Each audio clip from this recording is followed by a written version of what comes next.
Somos buenos amigos. Le decía a Nafri que estoy disfrutando su estadía. Después de 6 años volvemos a estar juntos y pues he disfrutado tu estadía. Esta mañana mientras caminamos platicamos bastante de la vida y aprendí una vez más cosas de él. ¿Cuántos le damos la bienvenida a nuestro hermano Nafri? Hermano Nafri, que Dios te use, que Dios te bendiga como siempre lo hace y que te use como instrumento en las manos de Dios. Como les dije anoche, después de una presentación así, me dan ganas de sentarme y escucharme, ¿verdad? Que ha hablado tantas cosas buenas de mí el pastor, algunas que ni las sabía yo mismo de mí. Muchas gracias, hermanos, por haberme invitado. Anoche, después del tema, yo no sabía que lo habían transmitido, le compartí a mi esposa el link, que sí lo habían transmitido por YouTube, se lo compartí, lo vieron. Me dice el pastor, te quiere mucho tu esposa para ver tus temas. Me dice, mi familia son los fans número 1 de mí. Creo que todo padre de familia debería ser el superhéroe de su familia. Cuando mi hija tenía 5 años nos dijo, quiero bautizarme, y solo tenía 5 años, muy pequeña, ¿no? Entonces le hicimos la pregunta, no le dijimos de no de una vez y le preguntamos, ¿y por qué quieres bautizarte? Hermano, desde entonces estoy más flechado que nunca con mis hijos. Mi hija me dice, tú andas predicándole a la gente que deben bautizarse para salvarse y yo quiero salvarme. Hicimos un trato con ella, le dijimos que le íbamos a dar las lecciones, que cuando cumpliera 7 años ella se iba a bautizar. Un mes antes de cumplir los 7 años se acerca y nos dice, cumplan su promesa, el otro mes cumplo 7 años, busquen el pastor para bautizarme. Hoy mi hija tiene 20 años, está estudiando en la Universidad de Montemorelos. Parte del trabajo que yo hago en las oficinas de la Unión es diseño gráfico, no es mi especialidad, pero es buena parte del trabajo y mi hija se enamoró del diseño gráfico viéndome en casa trabajar. El problema que tenemos los obreros es que aunque nosotros les digamos a ustedes no lleven su trabajo a casa, nosotros siempre lo tenemos en casa. Y mi hija me miraba, mi oficina la ando en la... ¿Han visto una mochila que yo ando? Algunos que me han visto, esa es mi oficina, ahí ando mi trabajo. Así que en cualquier momento me llama el jefe, necesito tal cosa, me siento y el internet ahora le permite de todo, hermano. Nuevamente, muchas gracias. Espero que en la tarde puedan estar... pues los que puedan, todos están invitados. Sé que algunos tienen un compromiso serio con la siesta misionera, pero sí, en la hamaca, ¿verdad? El camino es escabroso y todavía alargamos. Muy cansado. Hagamos un paréntesis este día. De 3 a 6 de la tarde, ¿sí? No vayamos a dar el estudio de la siesta misionera y vengámonos para acá. Si tiene un estudio bíblico, la prioridad es la salvación de las almas. Eso sí estoy seguro. Pero como dijo el pastor, él es el pastor, ¿verdad? Yo aquí también solo estoy de paso para los de la junta. ¿Cómo dijo, pastor? ¿Cuál es la palabra? Me gustó esa palabra. No dijo obligatorio. Es mandatorio. Esperamos, hermanos, todos crecemos y espero que podamos crecer juntos hoy en la tarde. Continuamos mañana, aunque se hace un poco más difícil, pero yo voy a estar aquí. Yo le dije al pastor, yo no voy a pasear.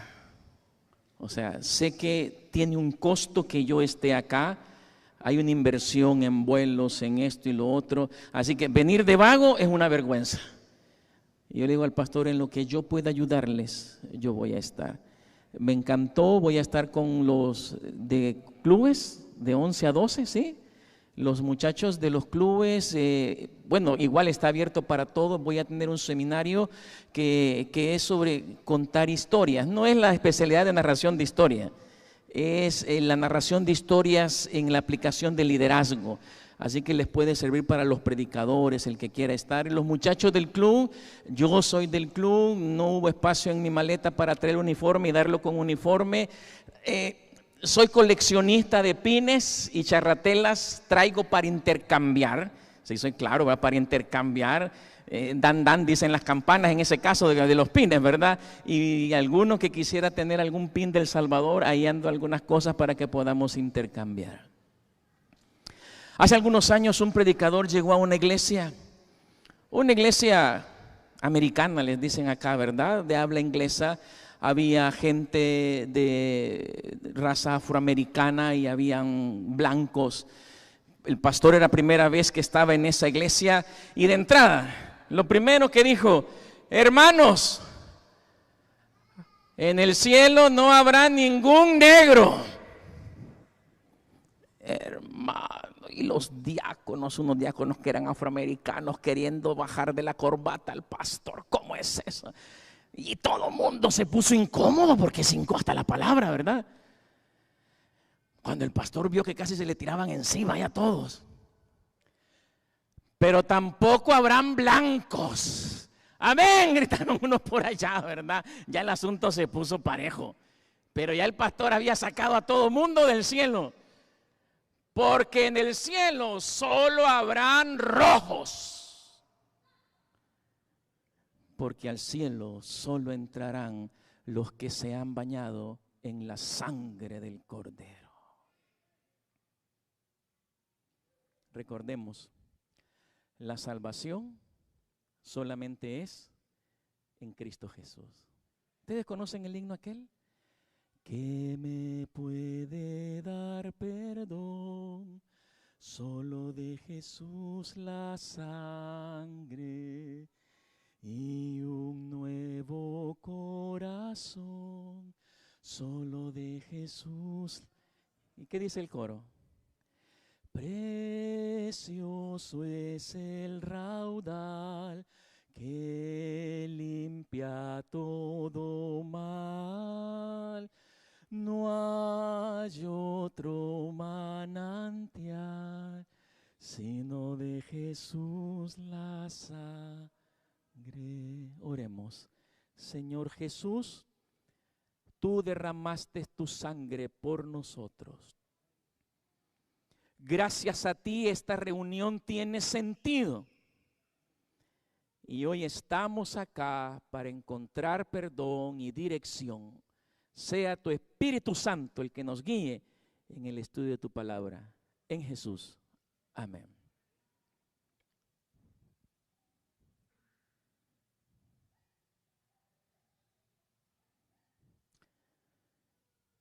Siervos extremos es el título del sermón de esta mañana. En 1938, el concilio anual de la Asociación General de la Iglesia Adventista del Séptimo Día se realizó en Battle Creek, la cuna del movimiento adventista. El pastor Arthur White, nieto de la hermana White, recién había sido nombrado como director del Centro White. Así que él se estaba estrenando en esa reunión. Cuando el concilio terminó, los líderes de la iglesia viajaron de regreso a Takoma Park, que era donde en ese momento estaba localizada la Asociación General.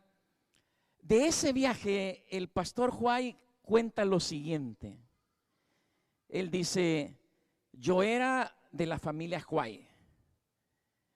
Y ser de la familia White significaba ahorrarse todo lo que se pudiera para que siempre hubiese dinero para la obra del Señor. Él, como un miembro de la Asociación General, de la Conferencia General, él podía pagarse el mejor boleto de regreso a Takoma Park en el tren nocturno, una cabina de primera clase, pero él, por ser un White, dijo: no, yo voy a ahorrar, y entonces él pagó la cabina más barata, la económica. Se sentía orgulloso porque estaba ahorrando dinero para la obra. Pero antes de acostarse en su cabina, en su camerino, él decidió caminar por el tren y ver qué otros administradores estaban viajando. De repente llegó al área donde iba la gente, donde estaba la más que económica. Ya no eran cabinas, no eran literas. Ahí la gente iba sentada. Y entonces ahí él se encontró al pastor Spacer. El pastor Spacer había sido secretario de la Conferencia General por 19 años y presidente por 8 años. Este pastor había estado en el top, en lo más alto del liderazgo de la iglesia. Y esa noche iba en algo más barato que la cabina, en un asiento con una colcha que cubría sus piernas y en un chal sobre sus hombros. Se sintió avergonzado el pastor Juárez. Habló con aquel caballero, con el pastor, indiscutiblemente no hablaron de dónde iban a dormir. Y dijo él, y dice él contando esta historia al final, jamás me sentí más humillado al ver cómo un líder de ese rango era capaz de ahorrar para la obra más de lo que yo mismo había hecho. ¿Cuánto estamos dispuestos nosotros a sacrificar hoy en día por la obra del Señor? ¿Qué pide el Señor de ti? ¿Estás dispuesto a sacrificar tu felicidad y tu comodidad por la causa de Dios? ¿Estás dispuesto a hacerlo? En Hechos capítulo 5 encontramos que la iglesia primitiva practicaba un servicio extremo. Y eso aceleró la predicación del evangelio, a tal grado que el apóstol Pablo pudo decir en una ocasión: todo lo he llenado con el evangelio de Jesucristo. En menos de un siglo, la iglesia cristiana había conquistado el mundo conocido por ellos hasta ese momento. Así que el capítulo 5 es importante. Porque el capítulo 5 nos habla de cristianos, de líderes, de servidores extremos. Hoy en día, así honestamente poniéndonos las manos en el corazón, le llamaríamos fanáticos. Porque no le negaron nada a su Señor. Interesante que el capítulo comienza con la historia de Ananías y Zafira. Por eso es importante ver el contexto. El capítulo anterior, capítulo 4, leamos versos 33 al 35. Hechos capítulo 4, verso 33 al 35. Recuerden, vamos a estar estudiando el capítulo 5 de Hechos. Márquenlo, ténganlo ahí. Rara vez saldremos de ese contexto. Dice el capítulo 4 de Hechos, verso 33 al 35. Y con gran poder los apóstoles daban testimonio de la resurrección del Señor Jesús, y abundante gracia era sobre todos ellos. Así que no había en ellos ningún necesitado, porque todos los que poseían heredades o casas las vendían y traían el precio de lo vendido y lo ponían a los pies de los apóstoles, y se repartía cada uno según su necesidad. Fanáticos. Vendían sus heredades, se quedaban pobres. La pluma inspirada habla de un caso, el caso de Nicodemo, un hombre millonario en la cúspide de la política de Israel, de Judá, que dice que murió en la pobreza, porque todo lo que tenía lo dio a la iglesia. Fanáticos, ¿cómo es posible? Era la única manera de poder hacer crecer la iglesia. Después de esos versículos, los siguientes van a ver el caso de Bernabé, que entrega allí todo, y posiblemente allí estuvieron Ananías y Zafira. Y Ananías vio cómo la iglesia agradecía a Bernabé y a todos los demás que habían entregado sus bienes al Señor. Y entonces Ananías en su corazón bueno, se siente bonito que lo traten bien porque uno da, ¿verdad? Y él se sintió así, tenía su heredad por ahí y la vendió. Saltamos ya al capítulo 5, verso 1 y 2. Dice la palabra: pero cierto hombre llamado Ananías, con Zafira su mujer, vendió una heredad y sustrajo del precio, sabiéndolo también su mujer, y trayendo solo una parte, la puso a los pies de los apóstoles. El final de la historia es muy triste. En diferentes momentos, antes, primero Ananías, después Zafira, murieron enfrente de la congregación. No allá en sus casas de una enfermedad, fueron fulminados enfrente de todos.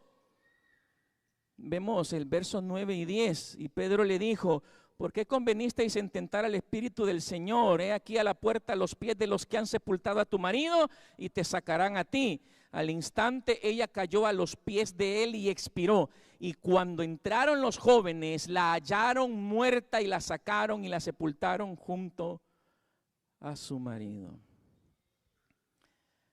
El hecho de que Ananías retuviera parte del precio de la propiedad no era pecado, era su propiedad.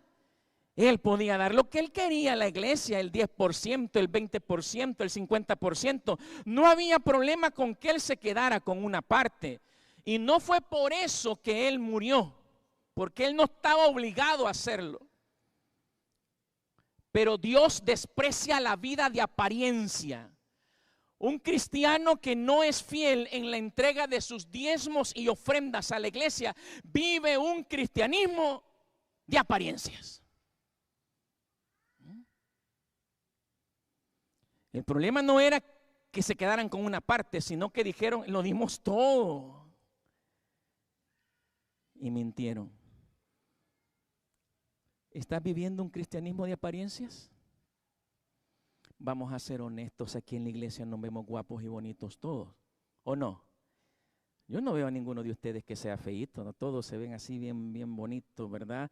Y bien presentados. Yo me los encuentro en la calle así como están y yo confío en ustedes. Capaz que andan la pistola en la bolsa y me asaltan, pero yo así como los veo bien. ¿Me entiende? Pero ¿cómo es nuestro cristianismo? De apariencias. Muchas veces cuando somos dirigentes de la iglesia vivimos un cristianismo de apariencia. Tengamos cuidado. Hoy más que nunca es necesario ser cristianos y siervos fieles. En primer lugar, en la devolución del dinero del Señor. Estamos en el tiempo del fin. La pluma inspirada en Consejos de Mayordomía Cristiana, la página 24 dice: Dios nos prueba aquí, entregándonos posiciones temporales. Cuando yo leí esa cita, hermanos, a mí se me puso la piel de gallina. Porque dice que todas las posesiones que yo tengo, casa, bueno, no tengo carro, ¿verdad? No soy de carro. Pero todo lo que yo tengo, dice que es una prueba que Dios me ha puesto. Todo lo que usted tiene es una prueba. No es un regalo, es una prueba. A fin de que el uso que hagamos de ella demuestre si se nos pueden confiar las riquezas eternas. ¿Cómo manejas la prueba de las bendiciones que el Señor te ha dado? La iglesia primitiva practicó el servicio extremo, dando más de lo que el Señor esperaba de ellos. El resultado fue increíble, hermano. El versículo 14 del capítulo 5 dice: y los que creían en el Señor aumentaban más, gran número así de hombres como de mujeres. A veces los adventistas pecamos nosotros y andamos criticando. No, aquí en Estados Unidos no se da mucho eso, ahí en Latinoamérica más, ¿verdad? Que solo son números, que solo bautizar gente. Dice que lea el libro de Hechos, por favor, lo invito, sea honesto y sincero con usted. El libro de Hechos nos demuestra que este asunto es de números. Primero presenta que en un solo lugar se bautizaron 3,000. Después dice que habían llegado a 5,000 en semanas. La iglesia de 150 había llegado a 5,000 solo hombres.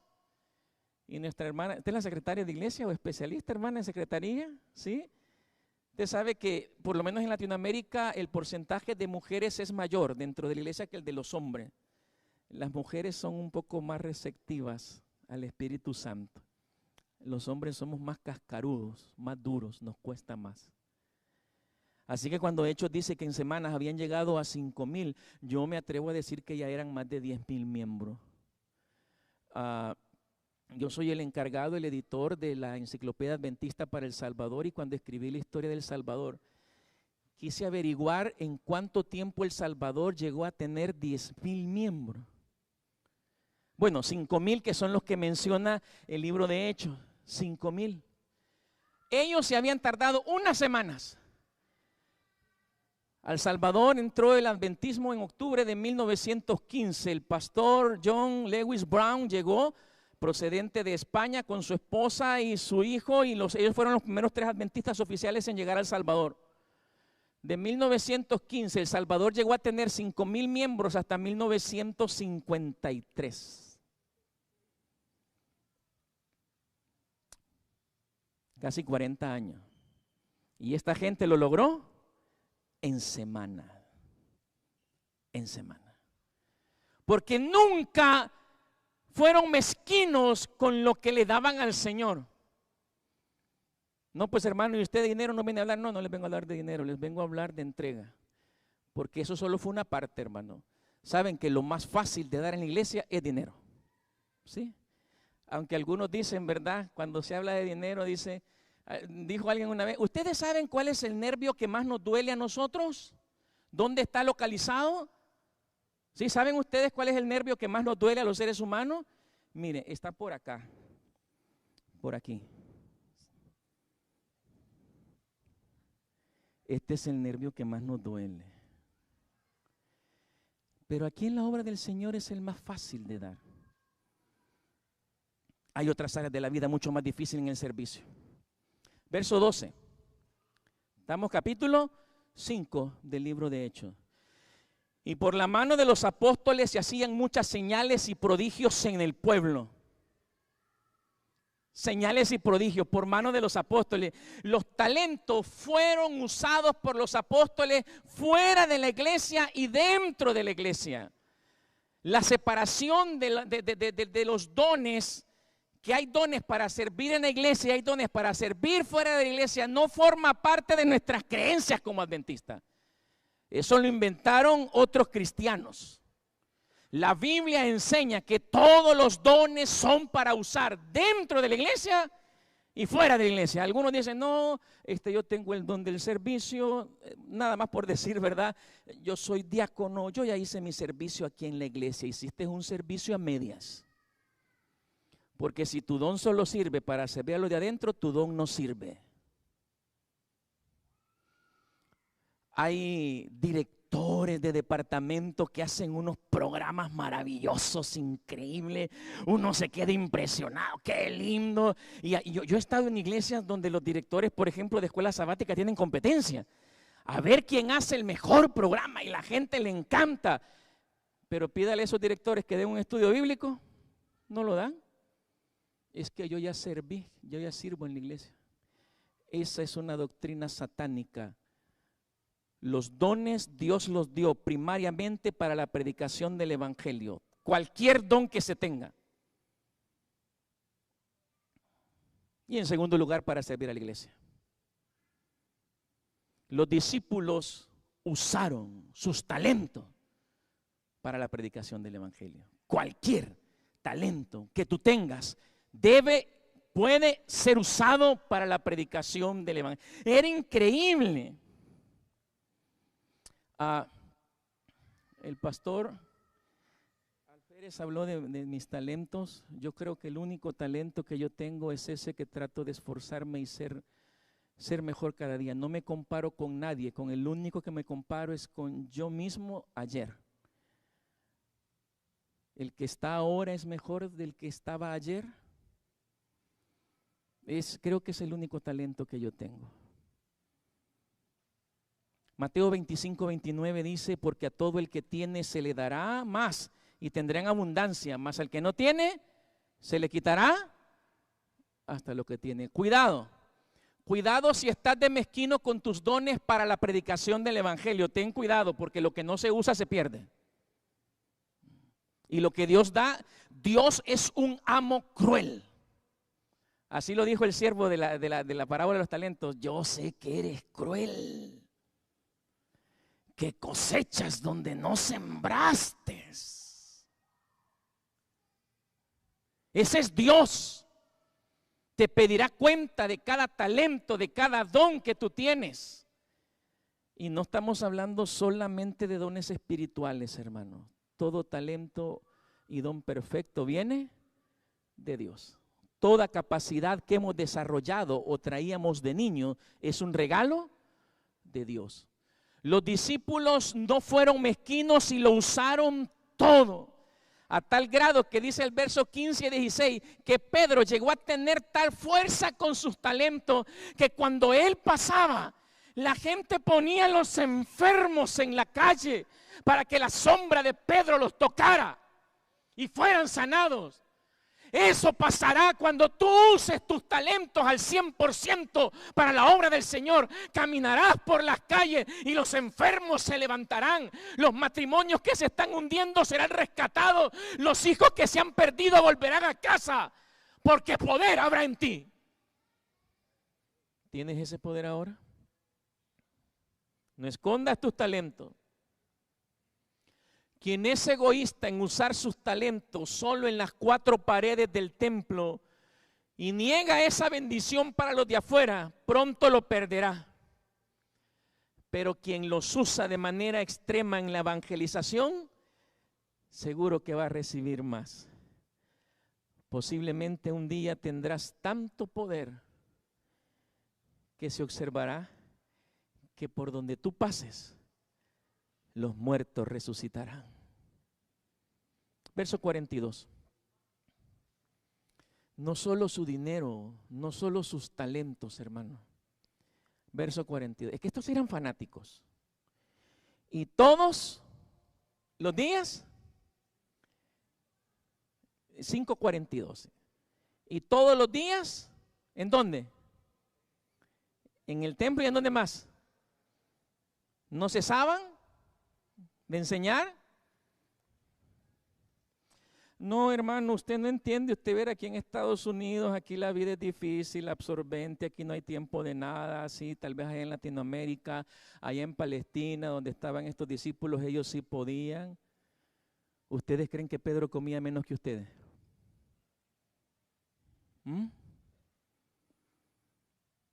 ¿Pedro acaso no tenía familia? Hace poco, yo conocía la historia de Pedro. Ustedes saben que Pedro cuando murió, él murió, lo crucificaron y él pidió que lo crucificaran cabeza abajo. Una parte de la historia que yo no sabía era que el dolor de Pedro, el más grande dolor, fue antes de morir, porque también crucificaron a su esposa. Y parte del martirio de Pedro fue ver a su esposa morir crucificada. Y cuando llevaban a su esposa al martirio, Pedro solo le dijo: acuérdate de la gracia del Señor. Aquí en Estados Unidos, o en El Salvador, o allá en Palestina, los seres humanos somos iguales.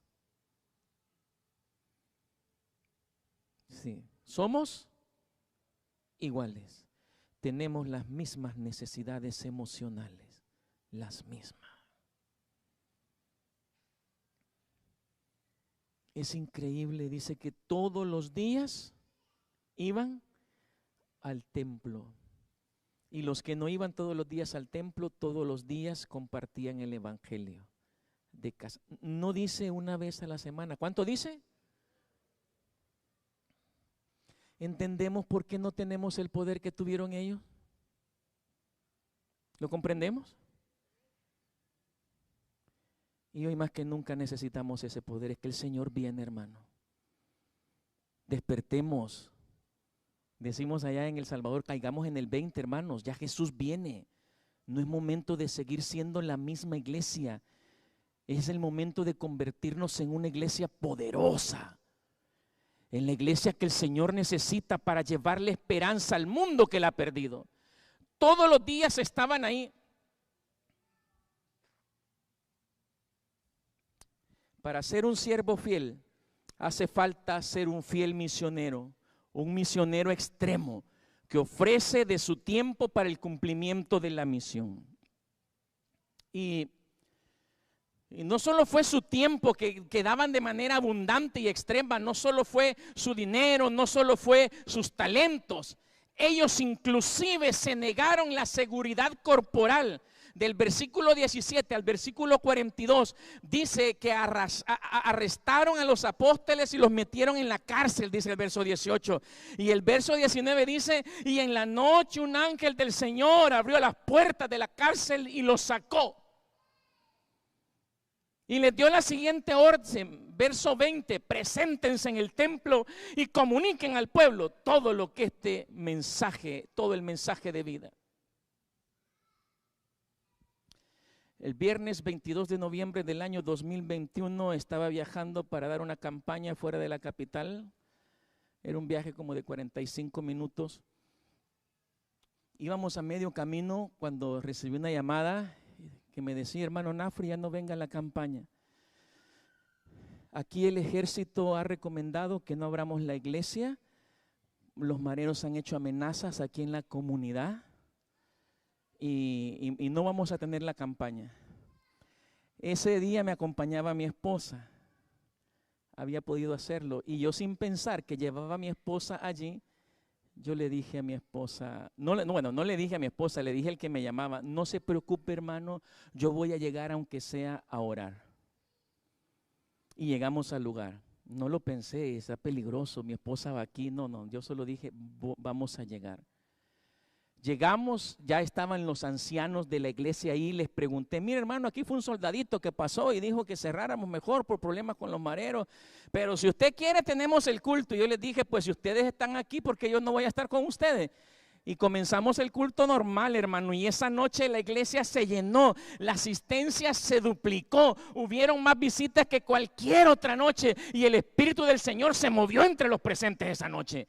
Miren, los ancianos de la iglesia fueron sorprendentes, se pusieron en la entrada de la iglesia, los 4 ancianos, como que eran ángeles. Pasara lo que pasara, serían ellos los primeros que estarían defendiendo a la iglesia. Fue increíble. Yo después pensé: ¿qué hubiese pasado si yo me hubiese acobardado? Hay que cuidarse, los tiempos están peligrosos, el sabio ve el peligro y se aparta de él. Hasta bíblico nos volvemos nosotros con tal de no hacer el trabajo. Yo que le digo a la gente que hay que ser misioneros 24/7, yo que trato de presentar esto por las redes sociales, en las iglesias, a donde me llamen, qué vergüenza si yo no hubiese llegado. Nunca le he tenido miedo a los mareros. He predicado, el pastor conoce los lugares más peligrosos del Salvador. Las Campaneras es uno de los lugares más peligrosos. Ahí se siente la presencia del Averno, hermanos, cuando entraba uno. Hoy está más tranquilo. Nunca tuve miedo, porque de una cosa estoy seguro: cuando ando haciendo la voluntad del Señor, el Señor está conmigo. Aunque entre en la boca del león, su presencia está conmigo. Y si ahí muero, ahí me matan, ahí termino de existir, ha sido por la infinita voluntad del Señor. ¿Cuánto estamos dispuestos nosotros a hacer por la iglesia? Los apóstoles no mezquinaron nada al Señor. Los llamaron afuera porque ellos se fueron a predicar. Esa fue la orden del ángel. Volvieron a predicarlo, vuelven a meter presos, y entonces cuando el gran Gamaliel les dice a los que lo estaban juzgando: no podemos hacer nada con ellos, entonces les dijeron: miren, la verdad pues no encontramos cargos, pero igual los vamos a azotar. Les pegaron una azotada, por lo menos tuvieron que haber sido unos 39 latigazos los que le dieron, ¿verdad? Y les dijeron: cuidadito, ya no anden predicando, hermanos. Ya 39 garrotazos duelen. ¿Sí? Si a veces con uno quedamos desmayados. Pero esos estaban locos, eran unos fanáticos. ¿Qué dice el verso 41? ¿Ah? ¿Cómo salieron? Disculpen la frase, pero eso se la habían fumado verde. Sí, es que no eran normales, ¿verdad? ¿Cómo salieron después de aquel terrible problema? Llenos de gozo por haber sido considerados dignos de sufrir afrentas por causa del nombre. Y en lugar de ir a esconderse a sus casas, predicaron más. Esa es la clase de servicio que el Señor espera ahora. Un servicio fanático, un servicio extremo. Ese es el liderazgo que el Señor pide. Eres libre de seguir viviendo tu vida cómoda, quizás hasta triste y fría aquí en la iglesia. Eres libre. El Señor no te va a reclamar, pero Él nos ha dado un privilegio. Anoche les contaba lo que pasó en 1940 cuando Winston Churchill toma posesión como primer ministro en Inglaterra durante la Segunda Guerra Mundial. Lo primero que Churchill dijo en ese momento, Inglaterra estaba tratando de negociar la paz con Alemania, algunos políticos, y Churchill dijo: no negociaremos la paz. Es que tú no negocias con un tigre cuando tienes tu cabeza en sus fauces. O luchas por sobrevivir o te mueres. Y como les conté, el ejército profesional de Gran Bretaña estaba ya encerrado en Dunkerque y había que sacarlos de ahí. Les hablé del sacrificio que hicieron los 4,000 soldados de la 30ª Brigada de Infantería de Inglaterra. Ofrecieron sus vidas para detener al ejército nazi, y así los 300,000 soldados que estaban en Dunkerque pudiesen ser evacuados. La Operación Dínamo se le llamó.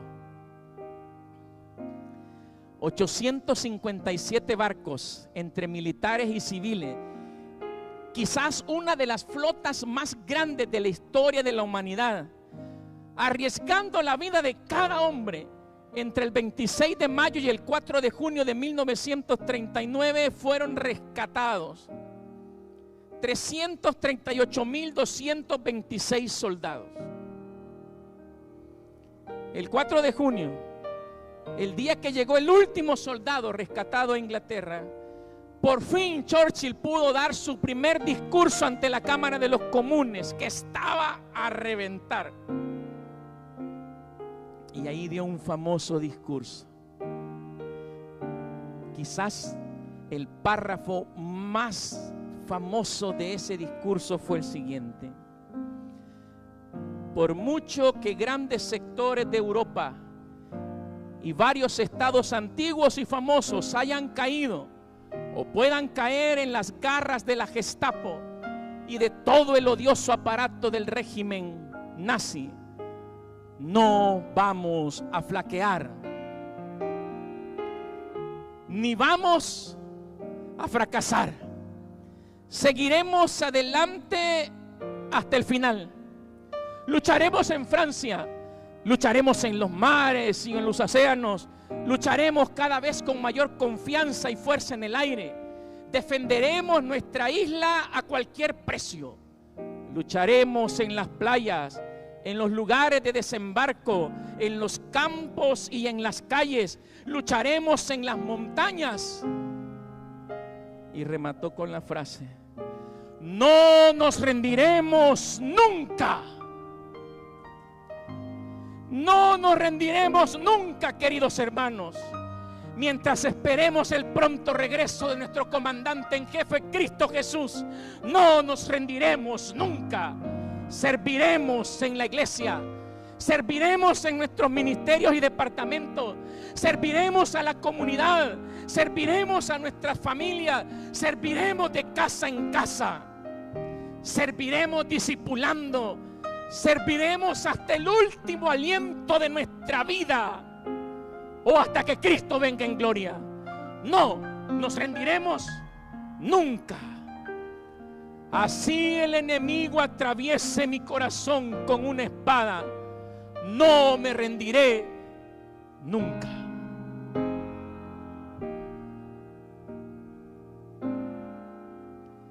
Cuando las bombas caían en Londres y todavía el polvo se sentía en el ambiente, las personas que estaban saliendo de los refugios, los heridos en los hospitales, eran animados por una mujer, Isabel, la esposa del rey Jorge de Inglaterra, una mujer conocida por su pueblo, por su valor. Cuando le dijeron que sus hijas, les recomendaron que sus hijas fuesen llevadas a Canadá, traídas a Canadá, La reina simplemente dijo, no le dijo ni sí ni no. Las hijas del rey estarán donde esté la reina, y la reina estará donde estará el rey, y el rey jamás abandonará Inglaterra. Se iba a los hospitales, a los refugios, ayudando a los heridos, levantaba el ánimo de su gente. La influencia de esa mujer fue tan grande que Hitler llegó a decir de ella: no existe mujer más peligrosa en toda Europa. ¿Cuánto estamos dispuestos a servir? Los discípulos tenían en su corazón la bendita esperanza, es decir, la gloriosa venida de nuestro gran Dios y Salvador Jesucristo. Lo dieron todo: sus tesoros, sus talentos, su tiempo y su cuerpo. Ofrecieron un servicio extremo por la causa del Señor. El Señor está a las puertas, queridos hermanos. Él espera todo de nosotros. Él pide todo de nosotros. Él en este momento está buscando siervos extremos aquí en esta iglesia, y a cambio les ofrece la vida eterna, la recompensa más grande que el ser humano pueda recibir. Maranata, mis queridos hermanos, el Señor Jesús viene. Seamos siervos extremos. Seamos los siervos que hoy necesita el Señor. Que el Señor les bendiga abundantemente.